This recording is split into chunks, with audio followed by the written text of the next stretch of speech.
Hi guys, fantasy artist Ed Beer Jr. and also automotive muralist. A lot of you guys have been following this progress report updates on the Shanna Marie. This is Jim Keeley's 1978 Chevy van, pirate theme piece. I've been showing you little clippets as we go, step by step, showing you the amount of time and effort and detail that's being put in this. I'm definitely making this an opus piece for me as far as my career piece is concerned. So I am going over the top, way over the top when it comes to detail. But a lot of you have private messaged me and emailed me and so forth and said, hey Ed, would you do any kind of live demo of even a small segment?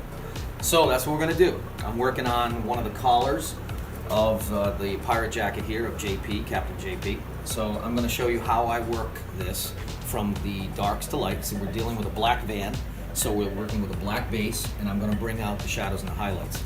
Now keep in mind, the light source is coming from over here in this piece. There's a lantern here that's projecting light. So this particular side, this right side of the collar, is going to get a lot more highlights than the left side would be. I've already done the left side. You can come in real close and you can see what I've done here. I've added just a mid-tone gray and created some highlights to give it some feel of folds and depth. And that's what I'm going to do over here right now. So here we go, guys. By the way, I'm using a Vega 2000. It's a really cheap, inexpensive airbrush. I don't even think about breaking out the Iwata unless I'm doing some ridiculously tiny piece. So most of the time, just a good old workhorse will do the job. The rest is handled by hand brushwork with either 000 or 00 brushes. All right, so once again, highlights coming in on this side. I have here what's going to be a button and a stitch area, and I've got to do what I did here, which is highlight around it to give it a feeling of embossment or depth. But I do see that this right here is bending, so we're going to go in right away with this, keeping in mind I've got to leave a shadow here. Now this side of the collar is the side that eventually is going to be in the blue moonlight, which of course is the curse of the Davy Jones moonlight. So what I do is I go right around this frisket, and that's what this is. It's a little frisket. So if you come over here, you can see the drawing. I've drawn this all out ahead of time, and I use this transparent adhesive film to block off areas that I do not want to hit with airbrush, and that's an example of the button and that trim. That's what I'm working on. So back over here, highlight where I know the light's going to hit a little bit. And I go back in and add shadows with black after I've completed the mid-tones and highlights.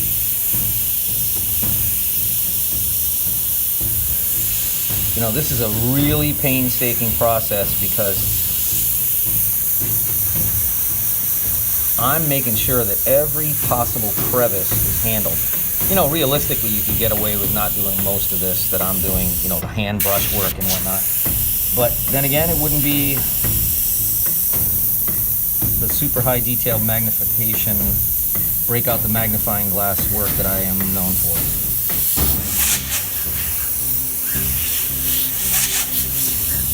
And by the way, it's totally natural, it's normal to get constant clogs in the airbrush. There's no magic here, guys. This works the same way for me as it does for any other person that's just starting to pick up an airbrush. This is not an exact science. Materials dry out, they clog in the tip. I'm constantly removing and taking apart this airbrush and cleaning the tips, oiling the needles to make sure that the paint flows clearly and doesn't build up. And every now and then I'll blast out any spots and I'll prep it ahead of time here on this block off scrap paper.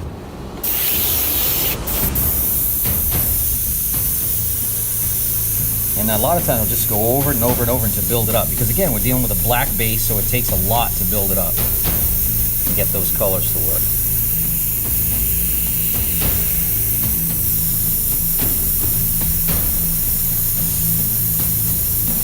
See, it's starting to clog on me. Blast it over here, come back over, and it's back again. Now I'm using a waterborne paint, PPG's Enviro Base.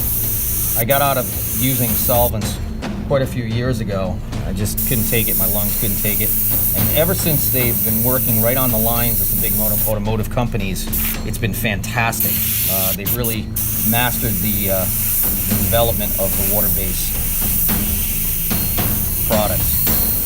Now, of course, you got to be in the right climate. Right now, right now I'm in, what is it, like 9 degrees real feel out there, the wind chill and everything. So I'm inside a garage that is not insulated. I've got a couple of kerosene heaters and electric heaters going on, and I'm just about at 60 degrees. There are certain minimums you can't paint below. I think the ideal is 65, 60, 65. So I'm right within that tolerance area.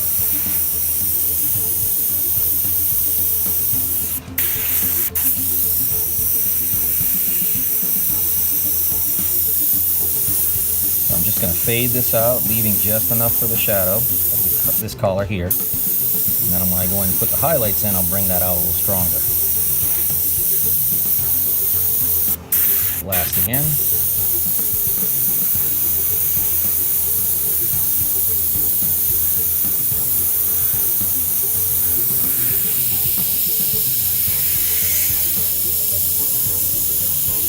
This side of the collar is a little more rickety too.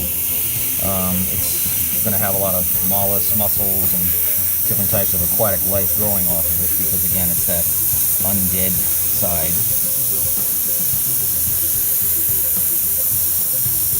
Now I'll stop for a moment. I'll take my cap off the front of my airbrush, use my nail, pick off any buildup that has dried from all that airflow. Put the cap back on, nozzle, blast a little bit, go back in.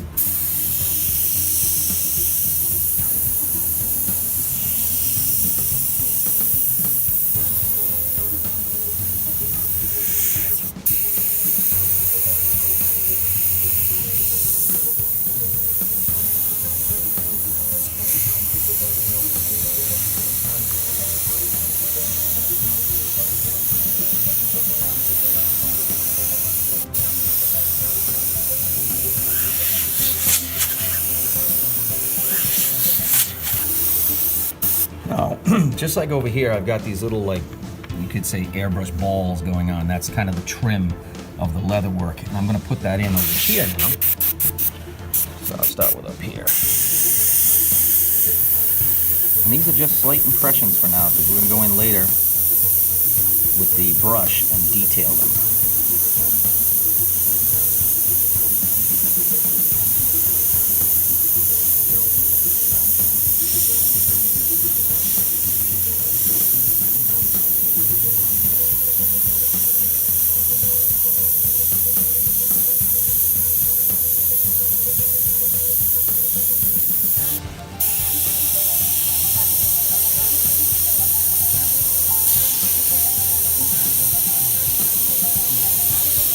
Right now we're just blocking this stuff in and doing the basics. All the magic happens truthfully when the final highlights are put in and the detailed brushwork is put in.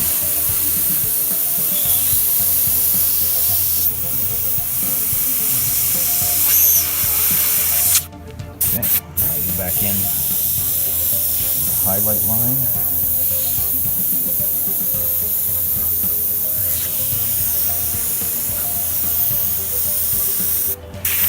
Blast away, come back over here.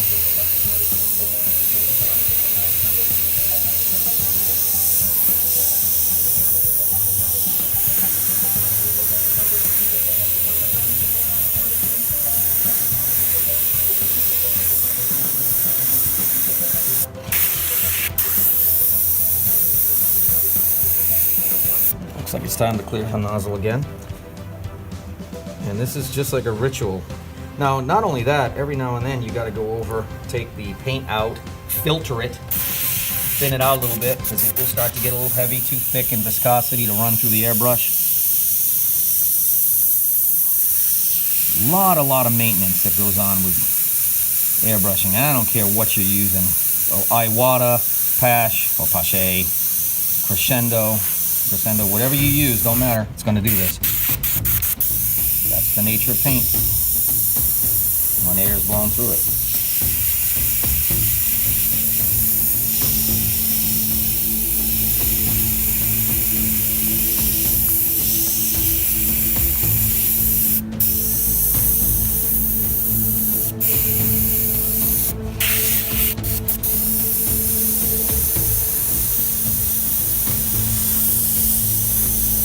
lightly hit this, not a lot, just a little bit. Doesn't have to be that dark. Dark, as we say in New England.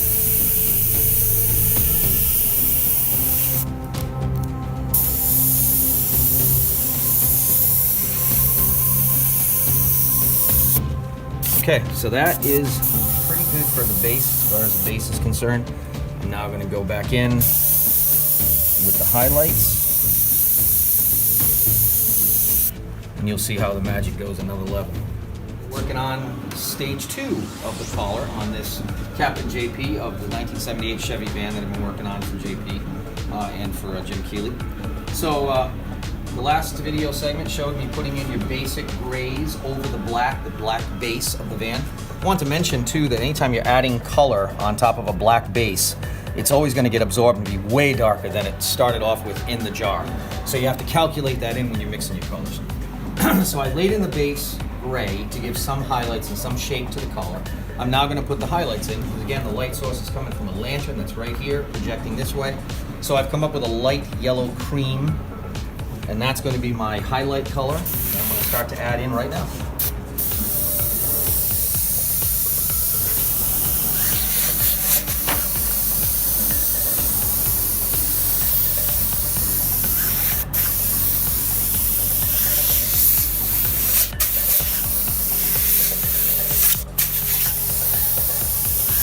Going over it so I build up enough of a highlight.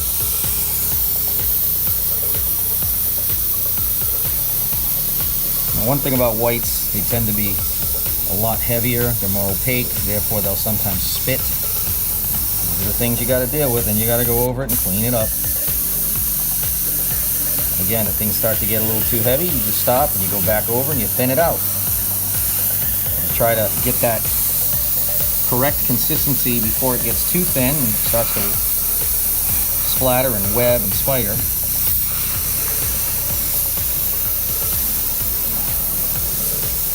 And that perfect consistency that flows nicely and gives you a nice highlight.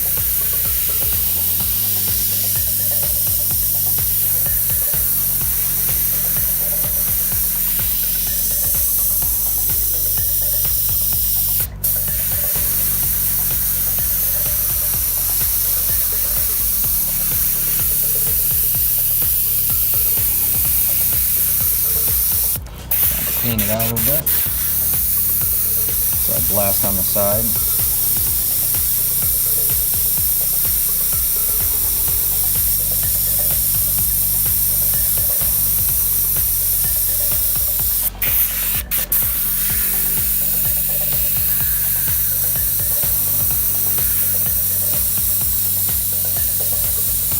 So this looks like it's starting to dry up, so we're gonna go back to the nozzle. Clean off anything that's building up at the edge. I may actually have to thin this paint out. And we're back.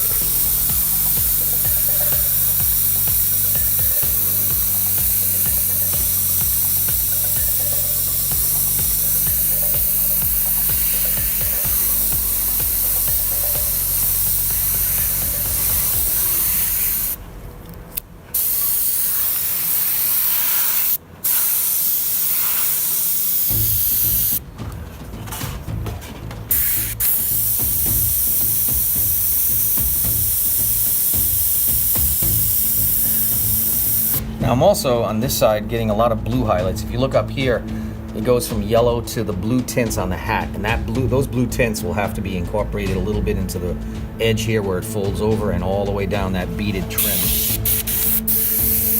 That'll be one of the follow-up stages.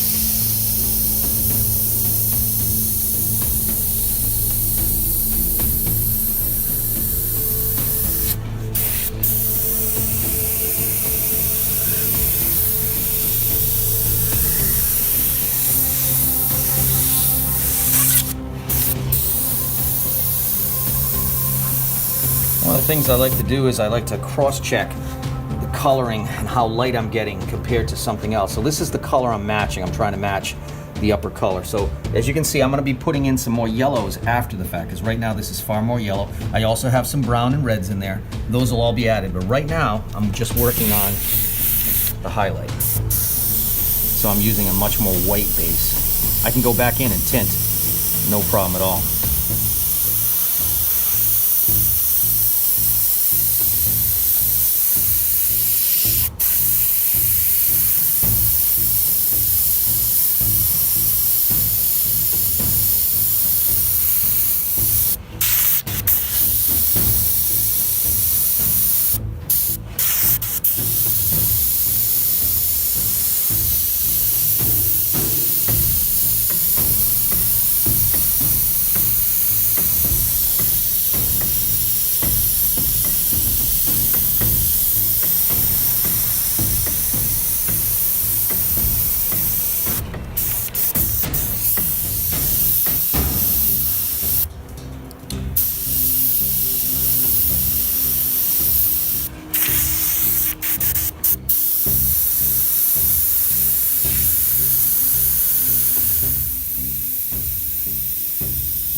So again, I just keep putting those highlights in until I build it up to where I'm satisfied.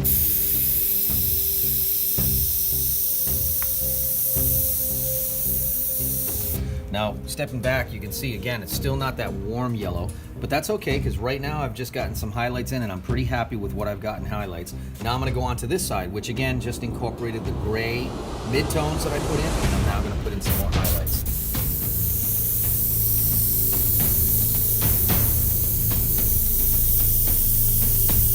Now this side is kind of in shadow, so there won't be a lot of highlights, just a few.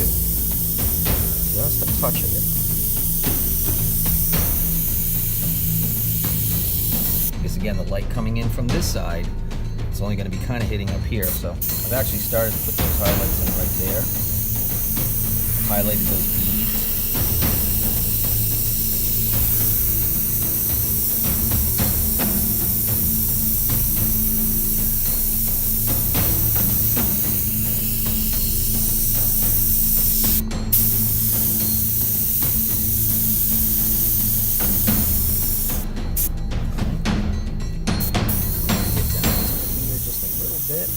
Soften that line. Just a little bit more highlight in there.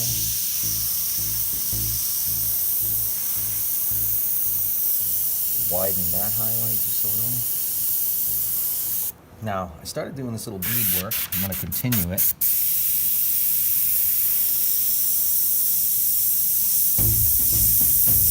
More highlights. The last time we did this, we put in the gray. Putting in brighter yellow.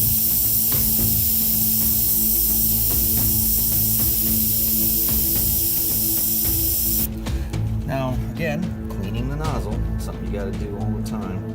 I also like to check to make sure that I don't have any paint buildup in the center there. A little bit, but it's not distorting that circle shape hole, which is crucial to getting a nice line.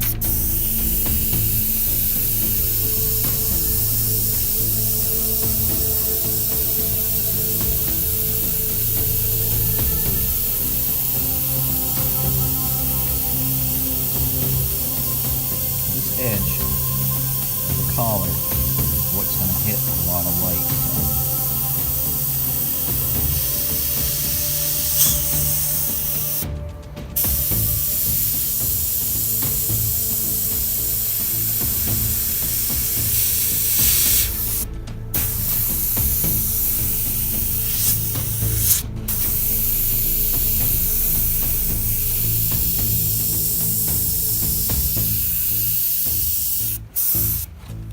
So, step back, take a look. I'm pretty happy with these values here. The highlight, the light coming in from this side from the lantern. I do want to put this a little bit brighter here though, because I feel like since the lantern's right here, it would hit that, especially since this cuff, or the collar bends a little bit. So I go back in, brighten that highlight a little bit, because I gotta remember, I'm gonna go back over all of this with a yellow and a brown. So it's gonna darken some of these highlights that I've got.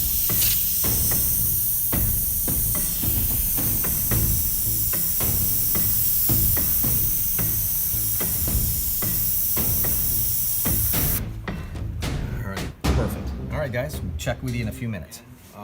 I've now switched the color to a red-orange. In fact, take a look inside. You can actually see the color. This is what I'm going to be using to tint the collars to bring in some of the warmer tones. You can see some of those warm tones that are in here a little bit. You can see it even in here. Get out of the light so you guys can see. It's just got a little bit of a yellowish, brown, reddish color in there. So this is what I do. That'll soften this cool color a little bit and get it a little warmer.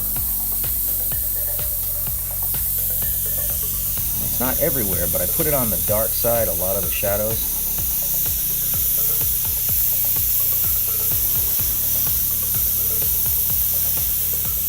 Very subtle. I use a very thinned out kind of a tint, almost like if it was oil, it would be a glazing. So we're really just lightly tinting, just to bring some warm colors in.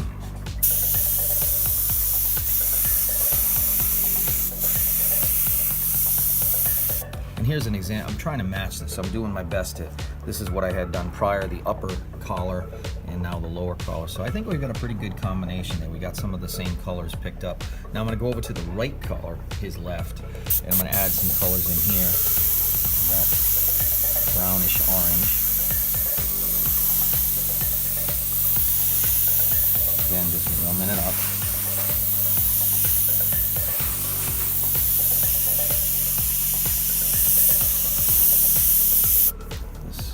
Our friskets that we it keeps coming up on me. And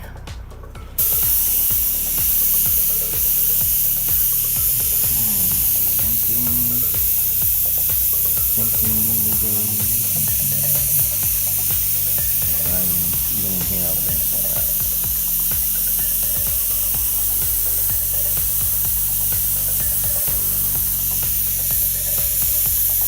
Very subtle, but it ties everything in.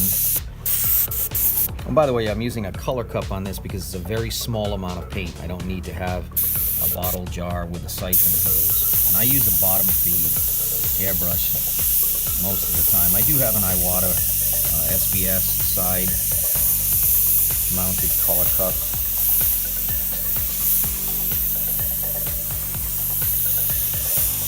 Okay. I'm gonna stop for a minute, take a look here, see if I got a pretty close comparison. I think I'm gonna add a little more brown up here.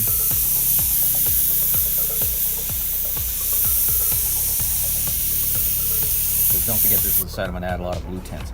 Okay, I'm pretty happy with that. Now I'm gonna go quickly over here to switch this out. Notice my very organized color spectrum and workstation. You know, the key to accuracy and detail and quality workmanship is a well-organized paint table and mixing bench. So I have everything in a complete organized fashion. Here we have the blue that I'm looking for. This is going to be my Moonlight Highlight Blue. Now it looks like pretty intense there, but once it's sprayed, it fades right out. Now, Blue Moonlight, which is coming from the window over here where all the blue kind of cursed moonlight is going to come in on this side. So everything that the light's going to touch on facing that side is going to get hit with a little bit of this blue. And I have a little bit of in here, you know, if you can see it, but there's a little bit in there. It's very subtle. And I have a little bit of it up here. And so even across the hat. So that's what I'm going to do here. This side of the inside of the collar is going to get hit with it. Test it a little bit, make sure I'm good, and I go right in.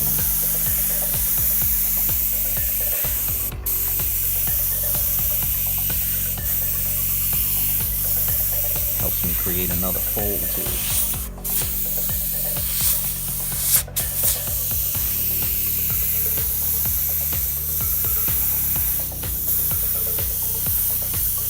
Fade out right about there.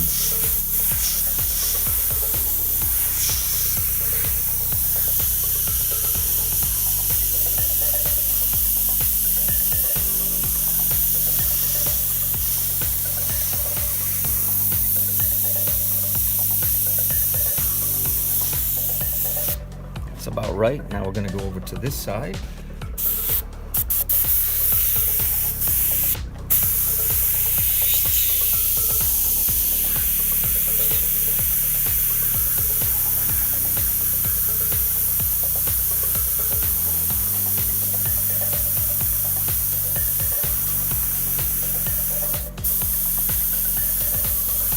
Now this collar is going to get filled with all kinds of mussels and clams and different types of aquatic nature because of the curse. I mentioned that before, so I'm leaving a lot of space available for that later.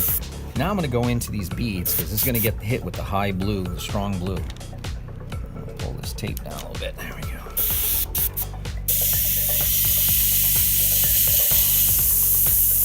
So just like I did with the bright yellow, the cream yellow, I'm doing this with the blue on this side for this stitch work or bead work.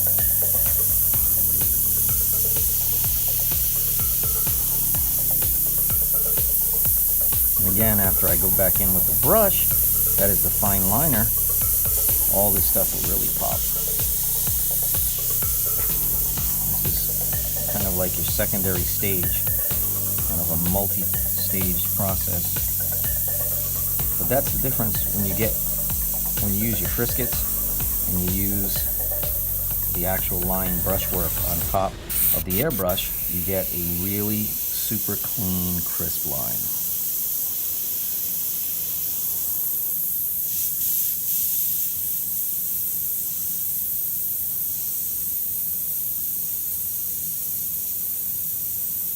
You get the idea. So I'll check with you in just a little bit and we'll go to the next step. All right, guys, so we're moving on. I just took off all the frisk film that was blocking off the rest of his jacket to expose just his collars that we just worked on. And so now you can really see how things pop and how the shadows and the light effects really come through and pull forward the shapes. Again, that lantern light coming in through here, hitting this side more, a little bit of the blue reflective light coming in through here, because again, moonlight's coming in on this side, and a lot of blue coming on the inside fold of his collar there. So next step, now that I've removed these Friscuits from the lapels and the buttons, I'm going to start working on it. I just laid in some brown here, and I'm going to do the same thing over there. This is where you break out the paintbrush, the liner. Now I'm dealing right now with a straight liner. I think it's a 0.01. What do we got here? I'm sorry, I have a 4. I've just shaved it down. Anyway, so simple as this. You just see, you don't worry about the fact that you're going to make it go a little graphic. What you're doing right now is to define shapes.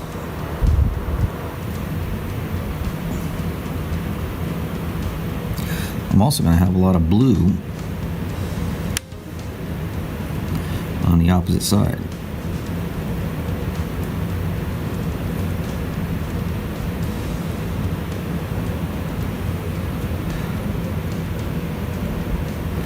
All I'm doing now is just kind of adding what will be reflections on the brass.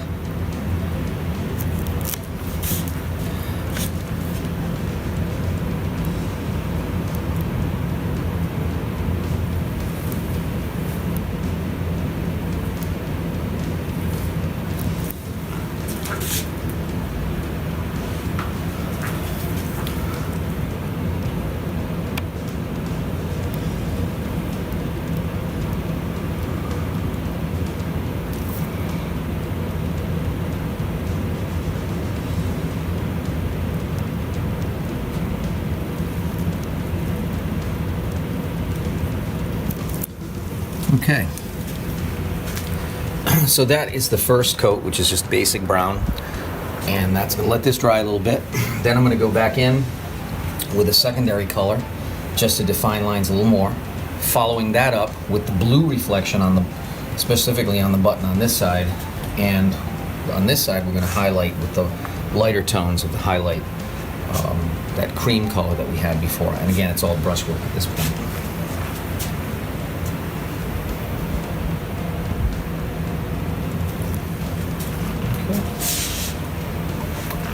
Alright guys, we'll see you in just a bit. Alright, so I've put in a kind of a lighter orange brown to work on these brass buttons.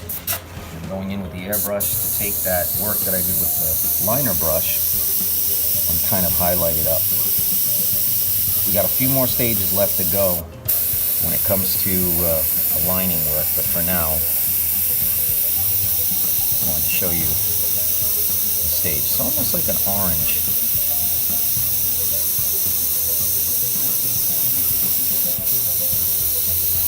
Again, I'm trying to remember where my light source is coming from.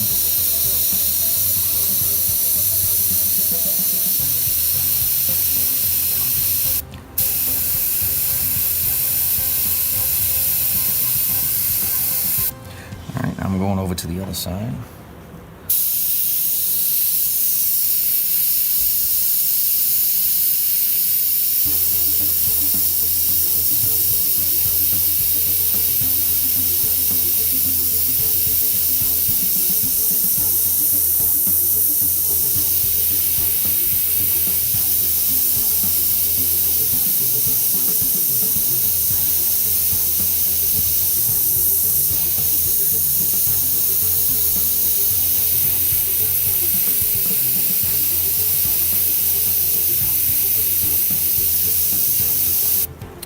All right, now we're going to switch off the color to yellow. All right, guys, so now I'm going to add a highlight yellow.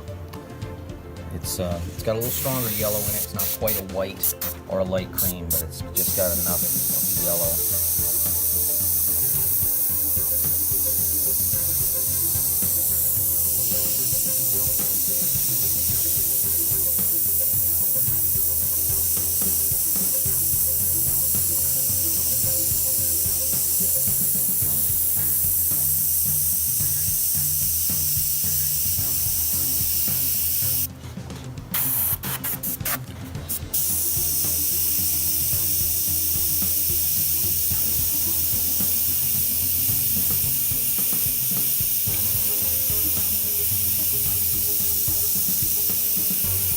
This kind of thing requires a lot of patience.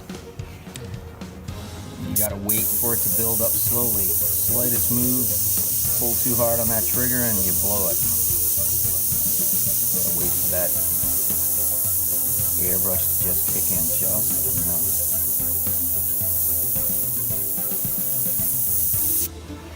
Alright, be back in a second with the next step. Now I'm going in with an even brighter white yellow.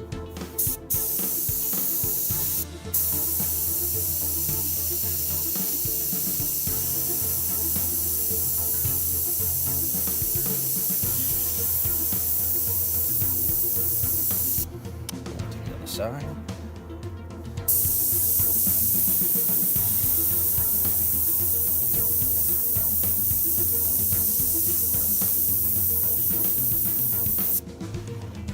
Alright, back with the brush work after the blue. Alright, now I'm going to add a little bit of blue reflective light because we have a lot of blue going on here from the moonlight. Do a hint of that.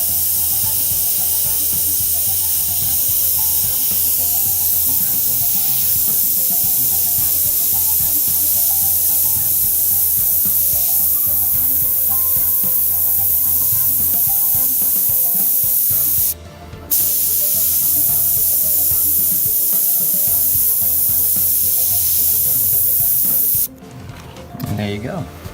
Now I'll go in with the brush. So guys, I've been doing this line work.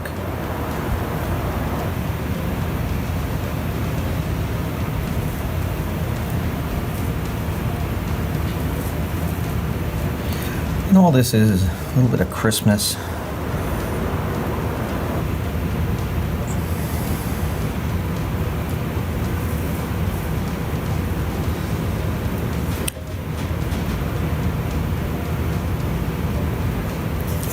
Help define that button.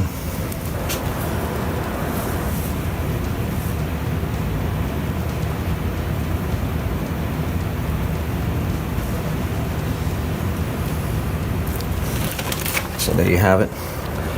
Now we'll move on to the next one. So now I'm going to work on putting a little blue, again moonlight, because this button would reflect that. It's not strong, it's just subtle.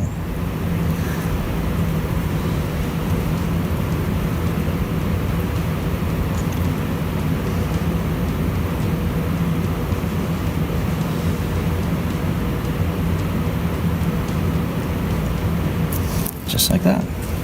So now I'm going to add some highlight to this leather strap in the center as we got the light coming in here, right about there.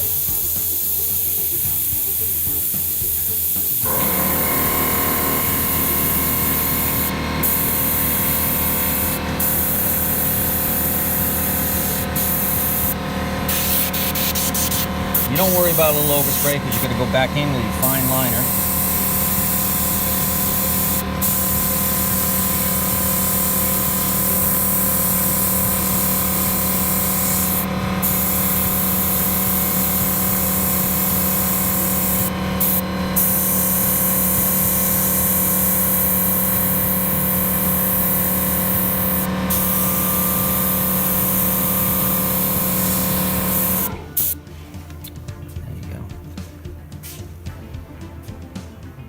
As I said, we're going to go back in with the liner and redefine.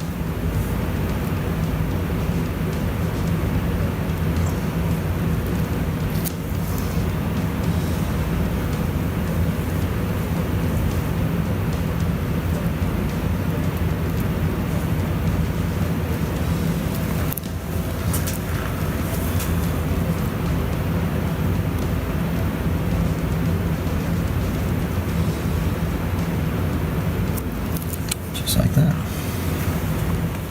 Alright, so now that I've gotten most of my highlights and basic airbrush done, now it's almost exclusively line work. And just like I did right in here, I went down through here and redefined that line. I'm going to do the same thing right here.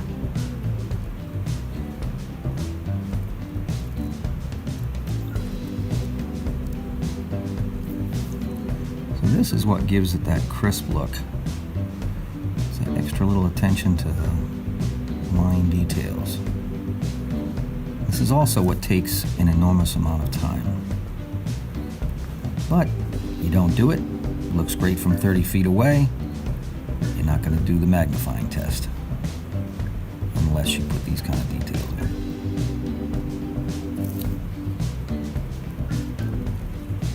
People say to me, oh my God, it takes you so long to do a project. How do you ever make any money?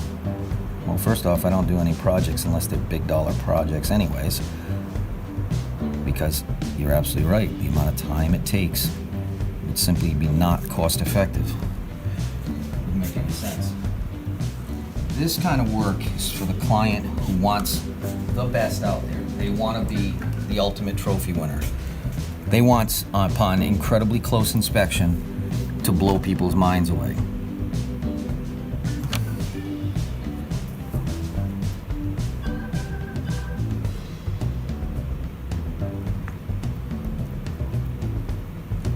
About this stuff is it looks good from a distance and it looks good up close. I actually have a hell of a lot of fun hiding things within my pieces, hidden objects. In fact, on this one here, I've got a whole bunch of cool skulls and reapers and things like that. So that'll be a little bit of a project for everybody to go find.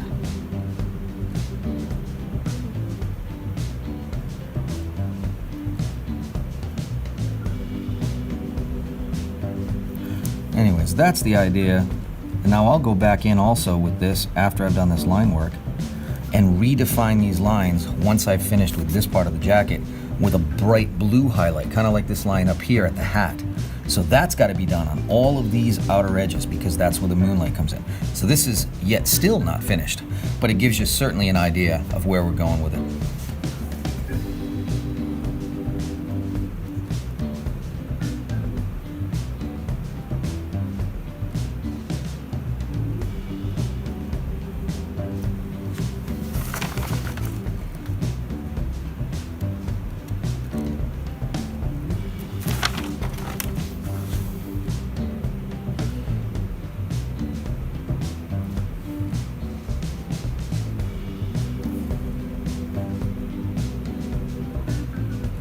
Again, in order to get the crisp separations of each component of the clothing, you gotta hand draw it out, which by the way, every single thing you see here, this drawing of J.P. Keeley, this is actually a photograph that was provided to me of just his face. I took a shot of his body. Of course the compressor has to go off at this moment. Anyways, I took a photograph of his body in position. He was just dressed with a t-shirt, and I had to create this costuming, all of this design work here, and it's 100% from my imagination. I used no reference whatsoever, zero reference. Everything that's on this van has zero reference other than the photographs or the portraiture. I literally just sit down with a blank sheet of paper and draw. From that point, of course, I create a storyline in my mind of how this is all going to work out. And from that point, it's just literally layering and layering and layering, doing each component from back to front on the van as I go. The idea in my mind is the more dependent you are on reference, the more it's going to look like something that someone else sooner or later is going to find, whether it's in a book or a magazine or otherwise. My work is always going to be 100% original, and that, to me, is what makes it special for the client, because they can honestly say, this is not something that's from a movie, this is not something from a magazine, this is not something from a pin-up calendar or otherwise hot rod car calendar. This is 100% unique. Now, I'm not talking about technical stuff, like when it comes to automotive drawing and stuff, but I will even say that there is a flintlock on here, which you'll be seeing at the end of this video clip, because I've included some photographs, still shots of everything I've done so far all the way around the van. But it's 100% my own design. That flintlock is, I just sat down one day at one of the van meets, Keystone actually, without reference, just sat down to start drawing it and designing my own version of it. The more independent you are of reference, the more you have taken the time to memorize things that you see in life, the better you're going to be at this kind of conceptual creation on the spot. So that's what I tend to specialize in, and it's definitely a time-consuming thing. There's no question about it. I'm over 200 hours on this one side alone, but in the end, it will be a one-of-a-kind, top-shelf piece that I know Mr. Keeley will be and his family will be very proud of. So we'll see you next time. Enjoy the clip with the additional pictures showing you everything that's been done on the vans so far, and we'll get back to you with a step-by-step as we go through this coat jacket and then eventually the portrait. Thanks for watching.